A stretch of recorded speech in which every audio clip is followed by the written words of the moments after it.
আল্লাহ বলে বান্দা শুন,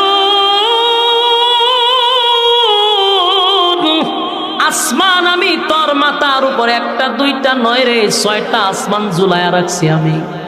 এক একটা আসমান বানাইছি আমি আল্লাহ নূর দিয়া, কোন আসমান বানাইছি স্বর্ণ দিয়া, কোন আসমান বানাইছি হীরা মণি মুক্তা দিয়া। এরকম ভাবে আসমান সাজাইছে, যেদিন ইসরাফিলের সিংহায় ফুঁক দিবে রে, আসমান থেকে সূর্যটা ভেঙ্গে ভেঙ্গে টুকরা টুকরা হয়ে জমিনে পড়বে। জাননি সূর্য কত বড়। এখন তো আমরা এখান থেকে তাকায়া দেখি সূর্যটা একটা প্লেটের মতো দেখা যায় গো। না না, এখনকার বিজ্ঞান বলে এই সূর্যটা এই পৃথিবীর থেকে 13 লক্ষ গুণ বড়। সুবহানাল্লাহ, কি বাড়ি দিয়া কইবে?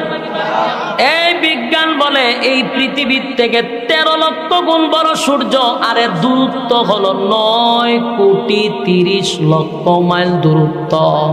সুবহানাল্লাহ। আমার প্রশ্ন হলো, পৃথিবীর থেকে যদি 13 লক্ষ গুণ বড় হয়, সূর্য যদি পরে পৃথিবীর কি আর তালাশ করে পাওয়া যাবে?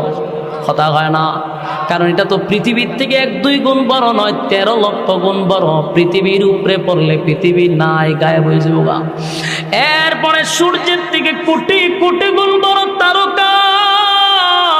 তারকার সংখ্যা কত আল্লাহ ছাড়া কেউ জানে না। এই তারকাগুলি ছুটে ছুটে জমিনে পড়বে, জমিন তো শেষ, তছনছ হয়ে যাবে। সাগরের পানির মধ্যে আগুন ধরে যাবে। আটলান্টিক মহাসাগর, ভারত মহাসাগর, আরব মহাসাগর, প্রশান্ত সাগর, খাল বিল নদী নালা যা আছে সবগুলার পানি এক হয়ে যাবে। তখন আর লবণাক্ত মিঠা পানি এক হয়ে যাবে।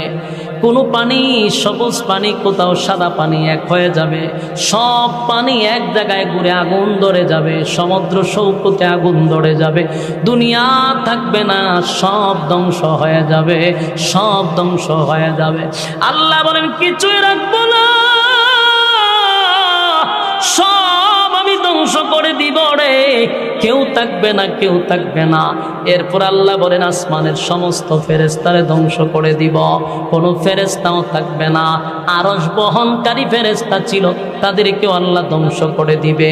সব ধ্বংস হওয়ার পরে মাত্র থাকবে 4 জন ফেরেশতা। বাকি আল্লাহ জিগাইব আজরাইল রে আর কে আছে বল? আল্লাহ।